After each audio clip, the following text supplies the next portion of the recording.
দর্শক বিপিএলকে সামনে রেখে প্রত্যেকটা দলই কিন্তু অনুশীলনে নামতে শুরু করেছে। শুধুমাত্র খুলনা টাইগার্স এবং সিলেট স্ট্রাইকার্স ব্যতীত বাকি যে 5টা দল আছে তারা কিন্তু এখন পর্যন্ত অনুশীলনে নেমে গেছে, নিজেদের প্রস্তুতি নেওয়া শুরু করেছে। আজকে বেশ কয়েকটা দল অনুশীলন করেছে, যেখানে দুর্বার রাজশাহী, চিটং কিংস, রংপুর রাইডার্স এবং বর্তমান চ্যাম্পিয়ন ফরচুন বরিশাল অনুশীলন করেছে। তারা আজকে যে অনুশীলনটা ছিল সেটা পিকেএসপিতে, যেটা পুবের গাঁও বলা হয়, সেখানে তারা প্র্যাকটিস করেছে এবং সেখানে একটা ম্যাচও খেলার তাদের সুযোগ হয়েছে। এটা ম্যাচটা বলতে হচ্ছে যে তারা স্কোয়াড একটা ম্যাচ খেলেছে, সেখানে নিজেদের দলের কম্বিনেশন কেমন হতে পারে বা কীভাবে কী পরিকল্পনাটা হবে সেটারই একটা ঝলক সেখানে দেখা গেছে। এখন যেটা হচ্ছে যে বিপিএল যেহেতু শুরু হচ্ছে, খুব বেশি সময় বাকি নেই, আমরা একটু বরিশাল নিয়ে কথা বলতে চাই একটু বিস্তর পরিসরে। যখন ড্রাফট শেষ হয়েছিল তখন আমরা এই দলটার শক্তিমত্তা, দুর্বলতা, এই ব্যাপারগুলো নিয়ে কথা বলেছিলাম, কিন্তু যেহেতু বিপিএল শুরুতে আর মাত্র 2 দিন বাকি আছে মাঝখানে, সে কারণে এই দলটার আপনাদের একটু আবার রিমাইন্ড করতে চাই যে দলটার শক্তিমত্তা জায়গাগুলো কী কী, বা তারা কোন কোন ক্রিকেটারকে নিয়ে এবার মাঠে নামছে নিজেদের শিরোপাটা ধরে রাখার জন্য, সেটা নিয়ে একটু আলোচনা করা যাক। আমরা একটু একদম উপর থেকে আলোচনা করি, যেহেতু টপ অর্ডার থেকে আলোচনা করা যেতে পারে। দলটার প্রধান আকর্ষণ একদম আপনি যদি টপ অর্ডার ধরেন, সেখানে তামিম ইকবাল গতবার 400-র বেশি রান করেছিলেন, প্লেয়ার অফ দ্য টুর্নামেন্ট হয়েছিলেন এবং ক্যাপ্টেন হিসেবে শিরোপা জিতেছিলেন, এবং তার উপর কিন্তু অনেক বেশি ভরসা থাকবে ফরচুন বরিশালের। অনেকদিন মাঠের বাইরে ছিলেন, ডিপিএলে কয়েকটা ম্যাচ খেলেছিলেন, তারপরে ফার্স্ট ক্লাস ক্রিকেটে কয়েকটা ম্যাচ খেলার কথা ছিল, কিন্তু শেষ পর্যন্ত সেখানে তাকে দেখা যায়নি। কিন্তু বিপিএলের প্রস্তুতি নেওয়ার জন্য 4টা এনসিএল টি20 ম্যাচ খেলেছেন, সেখানেও কিন্তু তার ব্যাটে রান দেখা গেছে, ঝড়ো ইনিংসে তাকে হাফ সেঞ্চুরি করতে দেখা গেছে। তার মানে হচ্ছে তিনি যে ফর্মে আছেন এবং তার ব্যাটে যে ঠিকঠাক বল লাগছে সেটা আপনি ধরে নিতে পারেন, এবং তার কাছ থেকে ফরচুন বরিশালের সমর্থকরা নিশ্চিতভাবেই এইবারের মৌসুমে 400 বা আপনি যেন 300+ রান দেখতে চাইবে। আর আপনি যদি টপ অর্ডার অন্য ব্যাটসম্যান দেখেন, সেখানে নাজমুল হোসেন শান্ত, শ্রীলঙ্কার পাথম নিশানকা, কাইল মেয়ার্স এবং দাভিদ মালান, এই 5 জন আছেন, যেখানে 5 জনকে আপনি চাইলে খেলাতে পারেন, এবং 5 জনই আসলে একাদশে থাকার মতো। আপনি প্রাথম নিশাঙ্কাকে অল্প একটা সময়ের জন্য পাওয়া যাবে, শুরুর দিকটাতে হয়তো তিনি খেলবেন, কারণ পরের দিকে তাদের অস্ট্রেলিয়ার সঙ্গে একটা টেস্ট সিরিজ রয়েছে, 2 ম্যাচের টেস্ট সিরিজ, সেই সিরিজের জন্য তিনি পরের দিকে চলে যাবেন, তাকে হয়তো প্রথম দিকে খেলানো হবে। কাইল মেয়ার্স তিনি অল্প কয়েকটা ম্যাচের জন্য আসছেন, তিনি যদি আবুধাবি ইন্টারন্যাশনাল লিগ টি20তে যেহেতু তিনি খেলবেন আবুধাবি নাইট রাইডার্সের হয়ে, সে কারণে তাকে হয়তো প্রথম 3-4টা ম্যাচে হয়তো পাওয়া যাবে। এবং দাভিদ মালান তিনি পুরো টুর্নামেন্টটা খেলবেন, এবং দাভিদ মালানের সবচেয়ে বড় একটা ব্যাপার হচ্ছে যে তিনি এই কন্ডিশনটা খুব ভালো জানেন। তিনি যে ধরনের ব্যাটিংটা করেন, যে স্টাইলে ব্যাটিংটা করেন, সেটা এই উপমহাদেশ কিংবা বাংলাদেশের সঙ্গে খুব বেশি যায়। আপনার যদি মনে থাকে 2019 সালে তিনি কুমিল্লা ওয়ারিয়র্সের হয়ে খেলেছিলেন, সেই দলটা খুব সম্ভবত তিনি ক্যাপ্টেন ছিলেন এবং 545 কিংবা 500-র বেশি রান করেছিলেন। তার মানে হচ্ছে বরিশাল কিন্তু একটা বড় ছক্কা মেরেছে টপ অর্ডারে এই দাভিদ মালানকে দিয়ে। সেটা হয়তো তিনি যদি মাঠের ক্রিকেটে সেটা আবার প্রুভ করতে পারেন, তাহলে কিন্তু বরিশালের জন্য অনেক ভালোই হবে।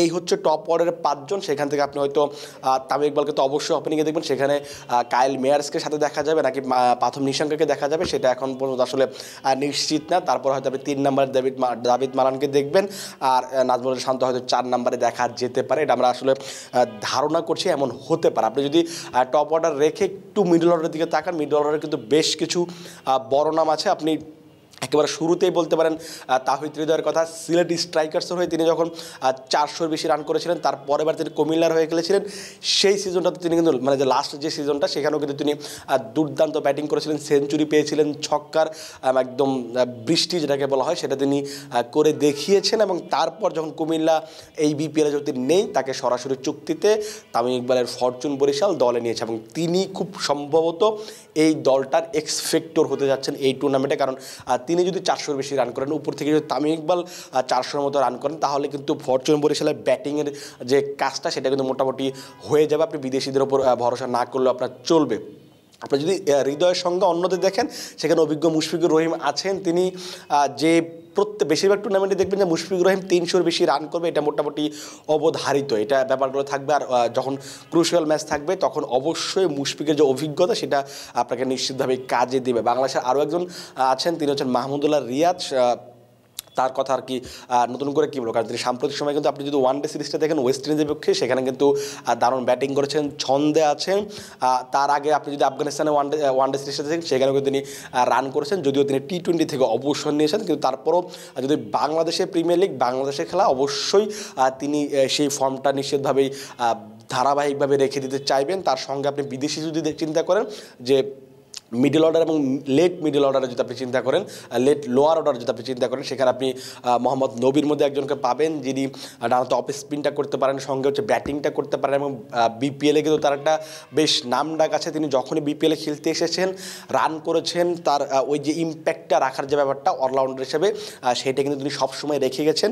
তার সঙ্গে দেখা যাবে হচ্ছে পেস বোলিং অলরাউন্ডার ফাহিম আশরাফকে, পাকিস্তানের এই ক্রিকেটার জাতীয় দলে নিয়ে অনেকদিন ধরে, কিন্তু তার কিন্তু সেই ক্যালিবারটা আছে যে আপনি তাকে আপনি 4 ওভার পেস বোলিং করাতে পারবেন, সেই সঙ্গে ব্যাটিংটাও করাতে পারবেন। এই হচ্ছে মিডল অর্ডার। আপনি যদি সেটাকে আসলে ইউটিলাইজ করা যায়, তাদের সবাইকে যদি তারা যদি নিজের সামর্থ্য অনুযায়ী খেলতে পারে, তাহলে তাদের মিডল অর্ডার নিয়েও খুব বেশি চিন্তা করা থাকবে না। কারণ তাদের চিন্তা যেটা করতে হবে যে আপনি কাকে রেখে কাকে খেলাবেন, সেটাই সবচেয়ে বড় দুশ্চিন্তা হবে ফরচুন বরিশালের জন্য। আমরা একটু বোলিং লাইন আপে যদি তাকাই, পেস বোলিং লাইন আপে সবচেয়ে বড় যে নামটা হবে সেটা হচ্ছে শাহিন শাহ আফ্রিদি।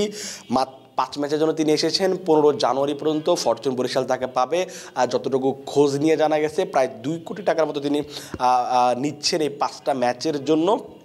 আর যেটা হচ্ছে যে শাহিন শাহ আফ্রিদি এই যে বিপিএল খেলতে এসেছেন ফরচুন বরিশালে, সেখানে কিন্তু সবচেয়ে বড় যে অবদানটা সেটা হচ্ছে তামিম ইকবাল। আপনার যদি মনে থাকে লাস্ট বিপিএলে কিন্তু ফরচুন বরিশালের হয়ে যখন বিদেশি ক্রিকেটারদের নিয়ে আসছিলেন, ডেভিড মালান বলুন বা কেশব মহারাজ বা অন্যান্য যারা আসছিলেন, তাদের সবাইকে কিন্তু ফোন করে নিয়ে আসছিলেন তামিম ইকবাল। মানে তামিম ইকবালে সেই যোগাযোগটা করছিলেন যে তার দলে কাকে প্রয়োজন, কাকে নিয়ে আসা যেতে পারে, সেই ব্যাপারগুলো কিন্তু তিনি দেখভাল করছেন। আবার যদি রংপুর অ্যাড্রেসের কথা আপনার যদি মনে থাকে, সেখানে কিন্তু জিমি নিসাম, ডোয়াইন প্রিটিরাসের মতো ক্রিকেটারদের কিন্তু সাকিব আল হাসান নিজে ফোন করে নিয়ে আসছিলেন। 2 বন্ধু সেবার দুজনের মানে একটা লড়াই চলছিল, কে কত বেশি বিদেশি ক্রিকেটার আনতে পারে, কত বড় তারকা আনতে পারে, এরকম একটা। এবার যেহেতু সাকিব আল হাসান নেই, তামিম ইকবাল নিশ্চিতভাবে সেখানে এগিয়ে থাকবেন, এবং সেখানে সবচেয়ে বড় যে বাজিটা তিনি মেরেছেন সেটা হচ্ছে শাহিন শাহ আফ্রিদি। আজকে মিজানুর রহমান কিন্তু দলটির যে মালিক আছেন, তিনি কিন্তু আমাদের ক্রিকেট থেকে নিশ্চিত করেছেন যে তামিম ইকবালের এই শাহিন শাহ আফ্রিদির সঙ্গে যোগাযোগ করেছেন, এবং তার ফোন পেয়ে বিপিএল খেলতে এসেছেন,